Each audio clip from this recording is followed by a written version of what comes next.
Hello friend, कैसे हो आप सब। मैं आशुतोष एक बार फिर से आप सभी का स्वागत करता हूं आपके अपने YouTube channel lecture of engineering में। तो डियर फ्रेंड, आज हम जा रहे हैं कंप्लीट करने यूनिट 5 पाइथन। कल हमने देख लिया था यूनिट 4 पूरा टोटल कंप्लीट एक ही लेक्चर में। मैं आशा करता हूं कि आप लोग यूनिट 1 से लेकर के और यूनिट 5 तक जितने सारे इंपॉर्टेंट क्वेश्चन थे देख लिए होंगे। अब देखिए, सबसे पहले स्टार्ट करते हैं टावर ऑफ हनोई से। टावर ऑफ हनोई, देखिए जो लोग टेलीग्राम ग्रुप में ज्वाइंट नहीं है, लिंक उसका दिया गया है नीचे कमेंट बॉक्स में, जाइए ज्वाइन हो जाइए। तो टावर ऑफ हनोई क्या होता है? देखिए, जो टावर ऑफ हनोई होता है इसमें 3 पिलर होते हैं। लिखेंगे कि this is a mathematical puzzle, यानी कि यह एक मैथमेटिकल पजल होता है जिसमें शामिल होता है कंटेनिंग 3 पिलर्स या फिर towers with n disk each of a different size, यानी उनका जो साइज होता है वो भिन्न भिन्न आकार का होता है। यहाँ पे n डिस्क होते हैं प्रत्येक, और जिनका साइज होता है डिफरेंट होता है या फिर उनका डायमीटर अलग अलग होता है। This disc can slide onto any pillar. देखिए, ये जितने सारे डिस्क हैं, ये डिस्क जो है कहीं भी यहाँ पे मूव कर सकते हैं, कहीं भी स्लाइड कर सकते हैं। तो यानी कि टावर ऑफ हनोई में 3 पिलर होता है। यहाँ पे जो n डिस्क होता है, इनका जो साइज होता है भिन्न भिन्न आकार का होता है, डिफरेंट साइज होता है। यहाँ पे इनका जो डायमीटर होता है अलग अलग होता है। अब देखिए, अब यहाँ रूल लिखेंगे आप लोग। रूल्स में क्या होगा? लिखेंगे कि ओनली 1 डिस्क, केवल यहाँ पे एक ही डिस्क एक समय में एट ए टाइम में मूव कर सकती है। केवल यहाँ पे एक डिस्क एक ही समय में मूव कर सकती है, यानी कि 2 डिस्क यहाँ पे एक साथ मूव नहीं होगी। दूसरा देखिए, ओनली टॉप डिस्क मूव, यहाँ पे जो सबसे ऊपर वाली डिस्क होती है वो मूव होगी। Next point, at no time a larger disk placed on a smaller disk, यानी कि जो सबसे बड़ा वाला डिस्क होता है वो जो है छोटे वाले डिस्क पे कभी भी मूव या फिर प्लेस नहीं होगा। देखिए, कहने का तात्पर्य देखिए क्या है मेरा। यहाँ देखिए, ए 2 और 3 पिलर हैं। ये ए है, ये बी है, ये सी है। ये सबसे बड़ा यहाँ पे है, फिर इससे छोटा, फिर इससे छोटा। अब यहाँ पे सबसे बड़ा वाला डिस्क है, ये कभी भी छोटे वाले पे नहीं आएगा। अब एक बात आप यहाँ पे नोट करेंगे कि यहाँ पे 7 टाइम, मतलब यहाँ पे लिख लीजिएगा नोट्स करके कि यहाँ पे जो ट्रांसफरिंग होता है मूविंग का, 7 मूव्स इन ट्रांसफरिंग।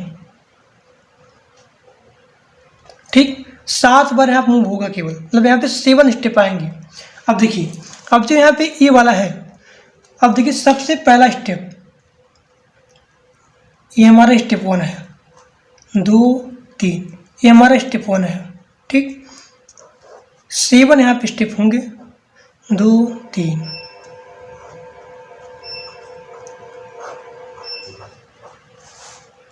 फिर मैं यहाँ बना ले रहा हूँ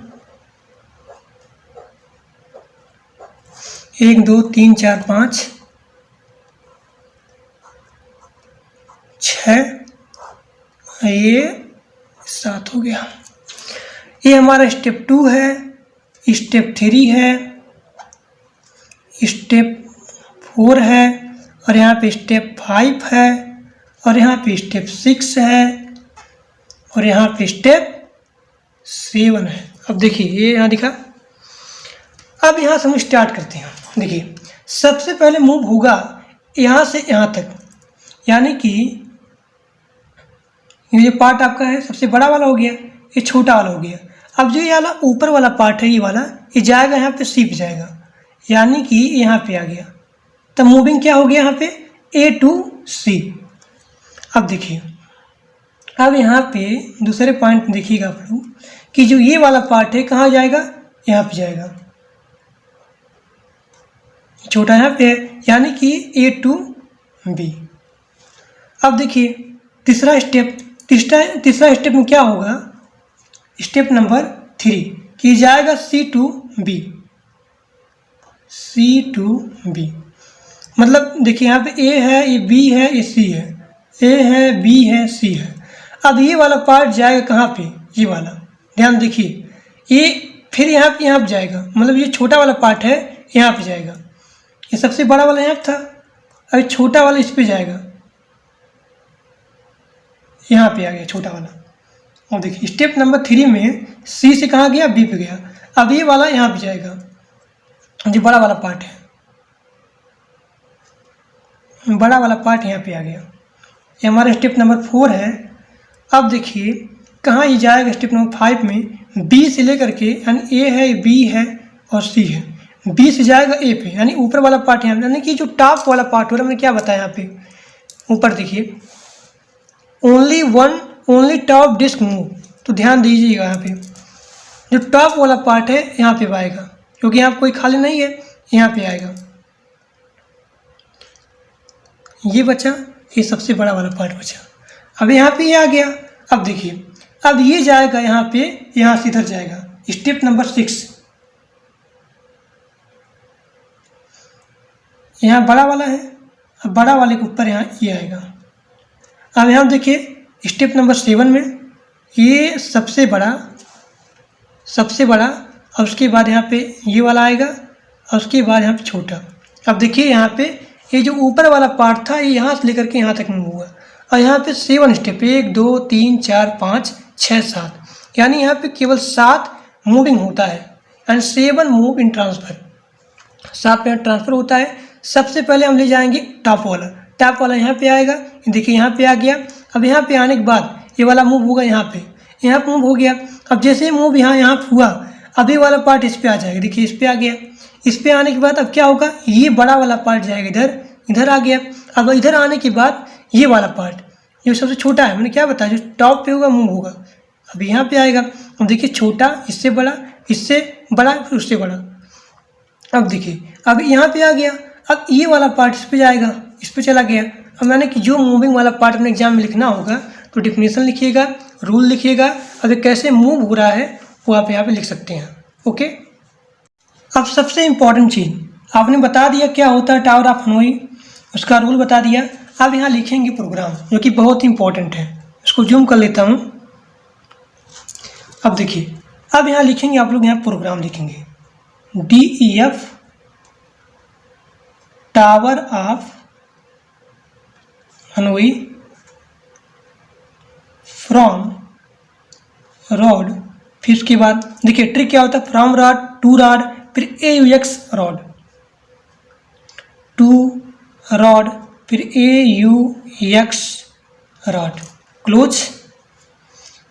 इफ n = 1, अब यहाँ प्रिंट करेंगे, print move disc.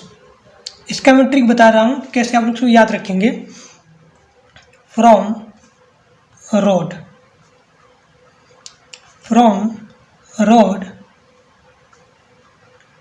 To rod, ठीक। अब फिर आप जाएंगे, रिटर्न हो जाएंगे। फिर टावर ऑफ हनोई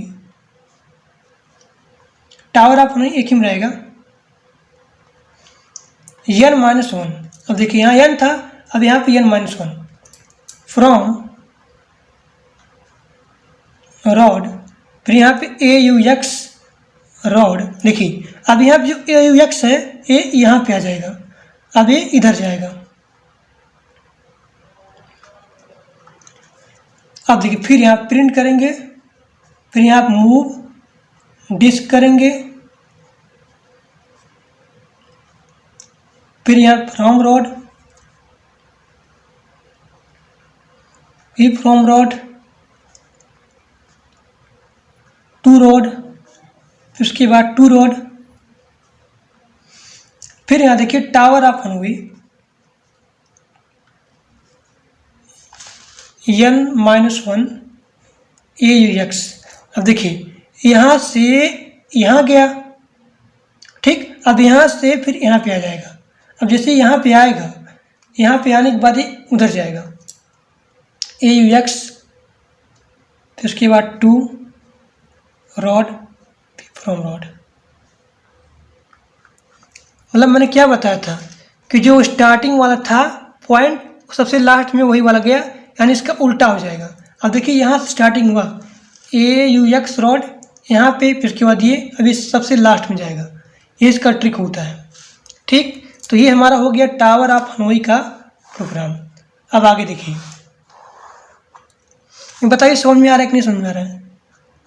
ये मतलब जो बताया सारा चीज़, ये प्रोग्राम लिखिएगा, बहुत ही अच्छा नंबर मिलेगा आपको। थोड़ा सा ऐसे कर देता हूँ, अभी देखिएगा इसका प्रोग्राम है। अब देखिए यहाँ पे दिया गया सर्चिंग। तो सर्चिंग क्या होता है? सर्चिंग एक ऐसी टेक्निक है जो दिए गए लिस्ट में आप एलिमेंट को आसानी से प्राप्त कर सकते हो। जैसे मान लीजिए यहाँ पे लिस्ट है, ये लिस्ट है आपका। अब इस लिस्ट में एलिमेंट हैं, बहुत सारे एलिमेंट हैं। अब इस एलिमेंट को आप यहाँ पे आसानी से प्राप्त कर सकते हो, किसकी सहायता से? सर्चिंग की सहायता से। So searching is a technique of finding an element in a given list of element, ठीक। अब यहाँ पे जो लिस्ट है, यहाँ पे जो लिस्ट है, इस लिस्ट में जो एलिमेंट है, इसको अगर आपको रिप्रेजेंट करना हुआ तो आप यहाँ पे यूज करोगे लिस्ट हुआ, टपल हुआ, सेट हुआ, डिक्शनरी हुआ। तो एक बार फिर से रिवाइज कर देता हूँ कि सर्चिंग क्या होता है। सर्चिंग एक ऐसी टेक्निक होती है जिसकी सहायता से एक लिस्ट में दिए गए एलिमेंट को आसानी से आप प्राप्त कर सकते हो। दिए गए लिस्ट में जो यहाँ पे एलिमेंट है, इसको अगर आपको रिप्रेजेंट करना है तब यहाँ पे उपयोग करेंगे लिस्ट का, टपल का, सेट का, डिक्शनरी का, ठीक। अब आशा करता हूँ आप लोग ये पूरा अच्छे से समझ में आ गया होगा कि सर्चिंग क्या होता है, ठीक। कि नंबर यहाँ पे कैसे इसको रिप्रेजेंट करते हैं। अब यहाँ देखिए आता है टाइप ऑफ सर्चिंग, यानी सर्चिंग के प्रकार कौन कौन से होते हैं। तो यहाँ पे जो सर्चिंग होती है ये दो प्रकार की होती है। एक हमारा हो गया लीनियर हो गया, एक हमारा हो गया बाइनरी हो गया।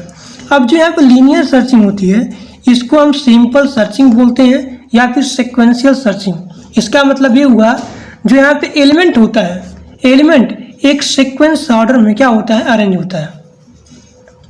अब यहाँ पे जो यहाँ पे एलिमेंट होता है ये डिजायर भी होता है और डिजायर नहीं भी होता है। अभी देखिए आगे देखिए, अगर हमें एलिमेंट तक पहुँचना है, एक सेकंड, अगर हमें एलिमेंट तक पहुँचना है तब यहाँ पे हम लोग 1 बाय 1 या फिर एक सीक्वेंस ऑर्डर में एलिमेंट तक एक्सेस कर सकते हैं। तो लीनियर सर्च क्या होता है बताएंगे कि देखिए जो लीनियर सर्च होता है एक सिंपल सर्च होता है, यानी इसकी सहायता से हम एलिमेंट तक 1 बाय 1 या फिर एक सीक्वेंस ऑर्डर में पहुंच सकते हैं।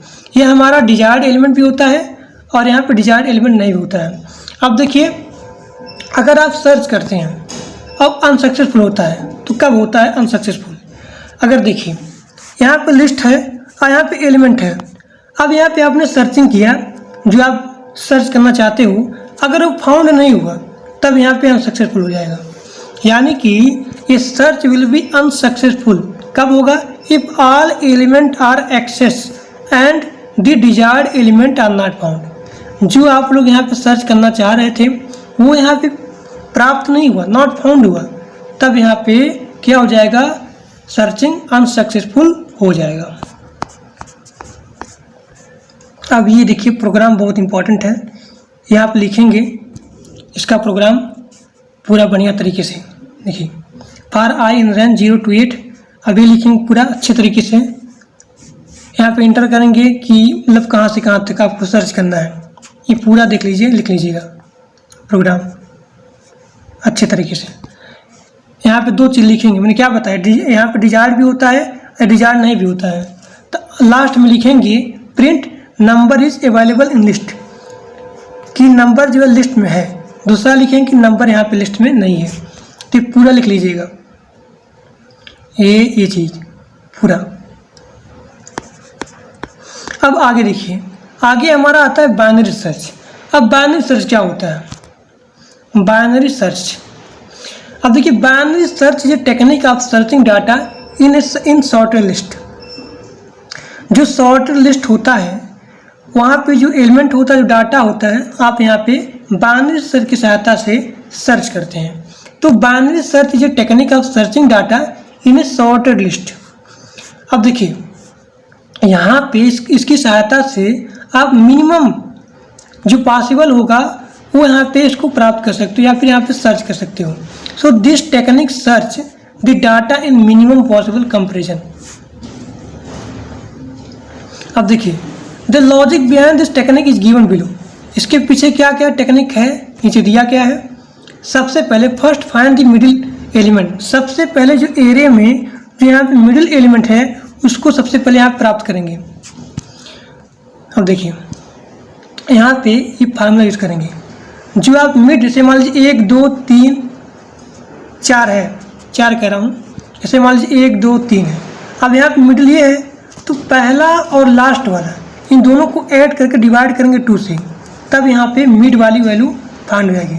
तो सबसे पहले आपका यहाँ पे रूल होगा कि जो एरे दिया गया है वो सबसे पहले आप यहाँ पे मध्य वाला जो एलिमेंट है मिडिल एलिमेंट है उसको फाइंड करने के लिए आप यहाँ पे मिड फंक्शन का प्रयोग करोगे और लिखोगे फर्स्ट और प्लस लास्ट और डिवाइड बाई 2। अब देखिए with an element items either left, यानी कि जो यहाँ पे आइटम दिया गया एलिमेंट दिया गया है या तो लेफ्ट में होगा या तो राइट में होगा। अब यहाँ पे 3 केस होते हैं। कौन कौन सा होता है?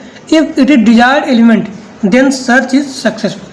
अगर आपने यहाँ पे डिजायर्ड एलिमेंट को प्राप्त कर लिया तब क्या होगा? सक्सेसफुल होगा। अगर यहाँ पे if it is less than desired element तब क्या होगा? Then search only the first and half area. दूसरा पॉइंट और तीसरा यहाँ पे रूल दिया गया कि if it greater than desired element search in the second half. अगर लेस देन हो गया तो हाफ हो गया, अगर ग्रेटर देन हो गया तो second half of the array. ठीक, तो सबसे पहले आप क्या करेंगे, यहाँ पे जो मिड वाली होती है एलिमेंट, यहाँ पे इसका फंक्शन का यूज करेंगे तो आपका जो मिडिल एलिमेंट होगी उसकी वैल्यू मिल जाएगी। अब ये बहुत इंपॉर्टेंट है, एंड लीनियर का बाइनरी का इन दोनों का कोई भी आप यहाँ पे लिख सकते हो। देखिए प्रोग्राम दिया गया है, ये देखिए मेरे को ध्यान से लिख लीजिएगा।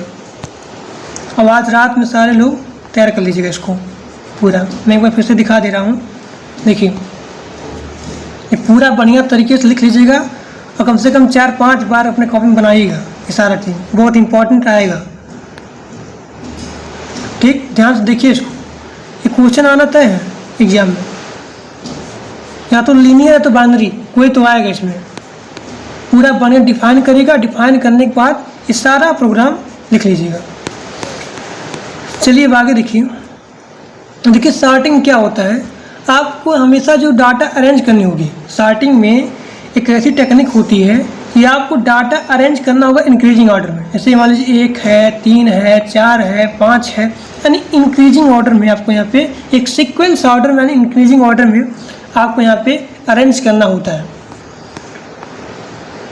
देखिए इंक्रीजिंग ऑर्डर या फिर डिक्रीजिंग ऑर्डर। तो सॉर्टिंग जो होती है यहाँ पे 2 कैटेगरी में डिवाइड होती है। पहला हमारा हो गया इंटरनल और दूसरा हमारा क्या हो गया? एक्सटर्नल। इंटरनल सॉर्टिंग और दूसरा हमारा क्या हो गया? Internal sorting, external sorting.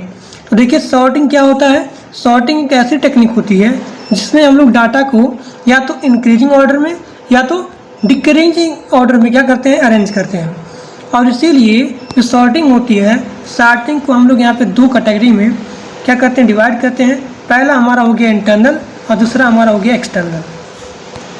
तो देखिए इंटरनल क्या बोलता है? इंटरनल बोलता है कि जो आपका मेन मेमोरी होता है, यानी कंप्यूटर का आपका जो मेन मेमोरी होता है उसके प्लेस को टेक्स्ट करता है, लेता है। यानी जो आपका मेन मेमोरी का स्पेस होता है, यानी यहाँ मतलब कहने का मतलब यही है जो आपका इंटरनल पार्ट होता है, यानी कि कंप्यूटर का आपको जो मेन मेमोरी होता है उसका जो इंटरनल पार्ट होता है उसको लेता है। अगर ये आपका एक्सटर्नल पार्ट होगा तो आपको क्या हो जाएगा, एक्सटर्नल सॉर्टिंग हो जाएगा।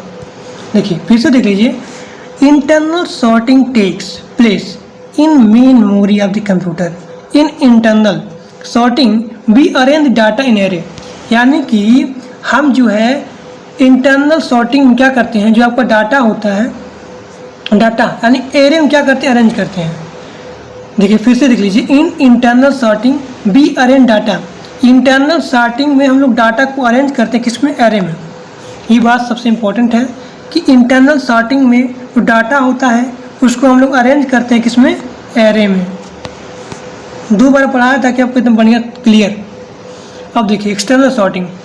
एक्सटर्नल सॉर्टिंग क्या होता है, external sorting the sorting of the number from external file, by reading हो गया, फ्रॉम सेकेंडरी मेमोरी। तो यही होता है अंतर इन दोनों में कि इंटरनल सॉर्टिंग क्या होता है, ये जो है मेन मेमोरी का आंतरिक पार्ट लेता है, और ये जो होता है एक्सटर्नल होता है, एक्सटर्नल पार्ट क्या करता लेता है, यहाँ बता देंगे कि सेकेंडरी मेमोरी। अब यहाँ देखिए हम लोग यूज करते हैं, यहाँ पे we use external sorting if the number of data to be sorted too large. अगर हमारा डाटा जो है सॉर्टेज है बहुत बड़े है टू लार्ज में, तब यहाँ पे हम लोग एक्सटर्नल सॉर्टिंग का प्रयोग करते हैं। If the number of data to be sorted is too large, अगर सॉर्टेड है लार्ज में सॉर्टेड है तब यहाँ पे हम इसका प्रयोग करते हैं। अब देखिए सिलेक्शन सॉर्ट क्या होता है। सिलेक्शन सॉर्ट क्या होता है, selection sort is a very simple sorting method. जो हमारा सॉर्टिंग मेथड होता है, सॉर्टिंग मेथड, उसमें से सबसे आसान तरीका हमारा होता है सिलेक्शन सॉर्ट। तो सिलेक्शन सॉर्ट क्या होता है, बहुत ही आसान तरीका होता है सॉर्टिंग का। अगर पूछा जाए कि सॉर्टिंग करने का तरीका सबसे अच्छा कौन होता है मेथड, तब बताएंगे सिलेक्शन सॉर्ट। अब सिलेक्शन सॉर्ट में क्या होता है, आसानी से आप यहाँ इसको लोकेट कर दो। इन सिलेक्शन सॉर्ट भी लोकेट मिनिमम वैल्यू, जो आपके सबसे कम वैल्यू है उसको आप यहाँ पे लोकेट कर दो और उसको जो है सबसे पहले वाले स्थान पर लेके आओ। अब देखिए यहाँ पे दिया गया इसका एग्जाम्पल, देखिए similarly find next minimum value and place it is second position. देखिए जो सबसे छोटा वैल्यू है उसको पहले नंबर पे, उसके बाद उसके नंबर पे, फिर यहाँ पे, फिर उसके बाद यहाँ पे, फिर उसके बाद यहाँ पे, इसी प्रकार से। यानी जो सबसे छोटा वैल्यू है उसको लाएंगे सबसे फर्स्ट पोजीशन पे, किस पे, एरे में।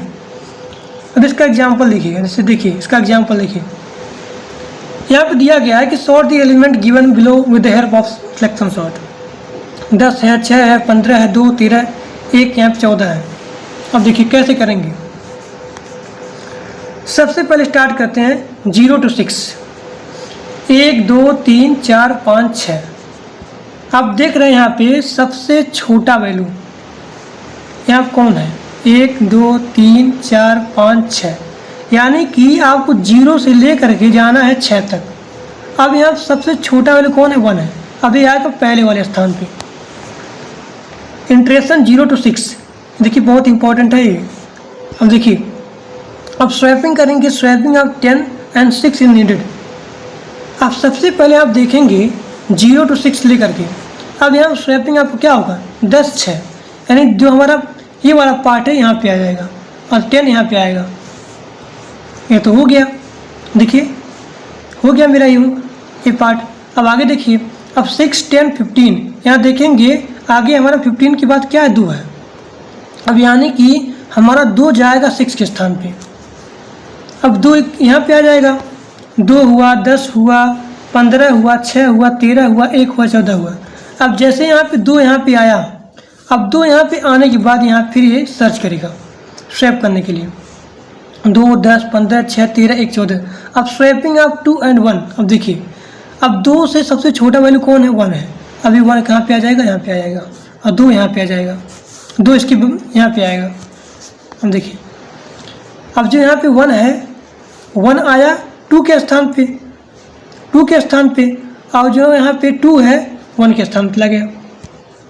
अब देखिए 1 10 15 6 13 2 14, यानी कि 1 फिर उसके बाद 2 फिर 3, इसी प्रकार से आपका होगा रेंज असेंडिंग ऑर्डर में। अब फिर देखिए अब 1 से लेकर के 6 तक देखेंगे, यानी कि अभी आपका पार्ट कौन सा, 10 15 है। अब ये देखिए 10 और 15 में जाएगा, इधर जाएगा। 10 और 15 के बाद आपका 6 है, 1 2 3 4। अब ये देखिए अभी कहाँ जाएगा, इसके स्थान पे आएगा। यानी सबसे पहले आप यहाँ देखें, यहाँ देखने के बाद देख रहे हैं तो सही है पार्ट। अब तुरंत आप मूव कर लिए यहाँ पे, यानी 10 से लेकर के आप 6 पे आएंगे। अब देखिए जो मेरा यहाँ इसको यहाँ पे आएगा, ये वाला यहाँ पे जाएगा। देखिए अब सिमिलरली उसी प्रकार से आप यहाँ देख सकते हैं, ऐसे होगा यहाँ पे सर्च, और सर्च करने के बाद पूरा इसका वैल्यू नीचे आ जाएगा पूरा फाइनल। देखिए ध्यान देखिए इसको। अब पूरा करने के बाद मैं देखिए असेंडिंग ऑर्डर में 1 2 6 10 13 14 15, यानी कि इंक्रीजिंग ऑर्डर में यहाँ पे इसका पूरा फाइनल आ जाएगा। अब सिलेक्शन शार्ट का यहाँ पे दिया गया है प्रोग्राम। पूरा बताने के बाद बताएंगे कि भाई देखिए इसलिए सिलेक्शन शार्ट होता है, बहुत ही आसान मेथड होता है शॉर्टिंग का। ये पूरा सारा चीज़ बताने के बाद उसका एग्जाम्पल दे देंगे। एग्जाम्पल देने के बाद अब यहाँ प्रोग्राम लिख देंगे पूरा बढ़िया तरीके से। अब प्रोग्राम में लिखिएगा क्योंकि बहुत इंपॉर्टेंट है। बाइनरी का लिख लीजिएगा, लीनियर लिख लीजिए। सारा चीज़ लिखने के बाद में पूरा इसका डेफिनेशन बताएंगे, डेफिनेशन बताने के बाद एग्जाम्पल बताएंगे। अब पूरा बताने के बाद यहाँ पे इसका प्रोग्राम लिख लीजिएगा। प्रोग्राम ये है, आज पूरा रात में आप लोग इसका कई दफ़ा लिखेंगे अपने कॉपी में। ये सारा इसका प्रोग्राम देखिए, इसको लिखना लिख लीजिए बस, ठीक। अब देखिए रिकर्सन क्या होता है। मैंने बताया था यूनिट 1 से लेकर के यूनिट 5 तक जितने सारे इंपॉर्टेंट क्वेश्चन हैं बता दिया था। अब उसी में से आता है रिकर्सन। अब देखिए जो रिकर्सन होता है क्या होता है, यानी कि जब फंक्शन खुद ही डिफाइन हो जाए, जब फंक्शन खुद ही डिफाइन भी हो जाए और खुद ही अपने आप चाहे इनडायरेक्टली हो चाहे डायरेक्टली खुद को ही कॉल करे, तो वही हमारा होता है रिकर्सन। यानी पाइथन में जो रिकर्सन होता है ये खुद ही डिफाइन होता है और इनडायरेक्टली या फिर डायरेक्टली के रूप में खुद को ही कॉल करता है, तो इसे ही कहा जाता है रिकर्सिव फंक्शन। ऐसे फंक्शन को बोला जाता है रिकर्सिव फंक्शन। और जो फिनोमिना है, इसी फिनोमिना को हम लोग बोलते हैं रिकर्सन। जब आप बोलेंगे कि ऐसा फंक्शन जो खुद ही डिफाइन हो जाए और इनडायरेक्टली या फिर डायरेक्टली के रूप में खुद को ही कॉल करे, तो ऐसे फंक्शन को बोला जाता है रिकर्सन फंक्शन। क्या बोला जाता है? Recursion function. और जो फिनोमिना है, इस फिनोमिना को बोला जाता है रिकर्सन। ओके, अब देखिए जो रिकर्सन होता है, recursion the property how we write function, एक ऐसा प्रॉपर्टी होता है जो बताता है कि कैसे लिखा जाता है फंक्शन को। A function which is perform same task can be written either in the recursion form और या फिर आर इन इटरेटिव फॉर्म। अब देखिए recursion the process of repeating something self similar way. अब यहाँ पे इसका एग्जाम्पल लिखेंगे। देखिए ये पूरा लिख लीजिएगा, ये बहुत इंपॉर्टेंट है। DEF कीवर्ड का प्रयोग करेंगे, fact n, if n, return 1, else. फिर यहाँ पे यूज करके करेंगे तो इसका आउटपुट क्या आएगा? 1 आएगा और यहाँ पे 120 आ जाएगा। ठीक, तो मैंने क्या बताया, पूरा बता दिया रिकर्सन क्या होता है। अब आगे देखिए, अब यहाँ पे अगला चीज़ दिया गया है कि आपको बताना है फिनोमिनसी सीरीज क्या होता है। अब देखिए एक ऐसी सीरीज होती है जो यहाँ पे अगर आप इसको ऐड करोगे, यानी कि दो नंबर, यानी सीरीज में जो दिया गया नंबर है, अगर आप इसको ऐड करते चले जाओगे तब यहाँ पे इस सीरीज को आप यहाँ प्राप्त कर सकते हो। यानी this series is a numbers found by the addition of the proceeding two numbers in the series. ठीक, यानी कि अगर आप यहाँ पे दिए गए नंबर होता है, जो सीरीज होता है, जो दिया गया नंबर होता है, अगर इन दोनों को ऐड करोगे, ऐड करने के बाद जो आपको मिलेगा वो हमारा ही मिलेगा, this series. It is simple the series of number जो यहाँ पे स्टार्ट होती है 0 से लेकर के 0 से स्टार्ट होती है and 1 and then continue by the addition. देखिए 1 से स्टार्ट होगी, फिर यहाँ पे 1, अब यहाँ पे 1 में ऐड करेंगे, फिर यहाँ पे 1, यानी 1 से यहाँ पे स्टार्ट हुई। देखिए पहले 0 से स्टार्ट हुआ, अब फिर लिखेंगे 1, अब फिर 1 में आप जोड़ेंगे तो वो 1 आएगा। अब फिर इन दोनों जोड़ने के बाद देखिए कहने का मतलब क्या है, 0 फिर 1 है, 1 आप लिखे, अब फिर यहाँ पे 1 आएगा। अब इन दोनों को आप जोड़ेंगे, यहाँ पे 2 आएगा, फिर यहाँ दोनों जोड़ेंगे, यहाँ पे 3 आएगा, फिर यहाँ पे इन दोनों जोड़ेंगे, यहाँ 5 आएगा। यानी कि अगर आप दो नंबर को जोड़ते हो तो इन दोनों नंबर जोड़ने के बाद जो यहाँ पे आएगा वही आपका होगा। तो सबसे पहले इसको हम लोग स्टार्ट करते हैं 0 से, उसके बाद 1 से और फिर 1। ठीक, अब इन दोनों को जोड़ेंगे, इसको इसको, देखिए 0 1, ये पहले लिखिए आपने। अब देखिए 0 में आप 1 जोड़ेंगे 1 आएगा, अब फिर इन दोनों को जोड़ेंगे 2 आएगा, फिर इन दोनों जोड़ेंगे यहाँ पे 3 आएगा, फिर इन दोनों जोड़ेंगे 5। इसी प्रकार से आपका बनता हुआ चला जाएगा। हाँ, पूरा इसका एग्जाम्पल देख लीजिएगा। अब इसके बारे में मैंने पूरा बता दिया कि टावर ऑफ लर्निंग क्या होता है। अब आगे देखिए कि रिकर्सन में और इटरेशन में क्या अंतर होता है। रिकर्सन में और जो यहाँ पे इटरेशन होता है इसमें क्या होता है अंतर। अब देखिए इसका जो डिफिनेशन मैंने क्या बताया, जो खुद ही यहाँ पे कॉल करे, खुद ही यहाँ पे डिफाइन हो जाए, वो हमारा रिकर्सन होता है। और इसका उल्टा हमारा क्या होता है, इटरेशन होता है। इसमें जो एप्लीकेशन होता है फॉर फंक्शन और इटरेशन हमारा होता है फॉर लूप। टर्मिनेशन क्या होता है, through base case where there will be no function call. यहाँ पे कोई भी फंक्शन क्या होती, कॉल नहीं होती है। When the termination condition for the interpreter cases will be satisfies. ठीक, अब यहाँ पे जो कोड होता है, कोड रिकर्सन बहुत छोटा होता है, यहाँ पे बड़ा होता है।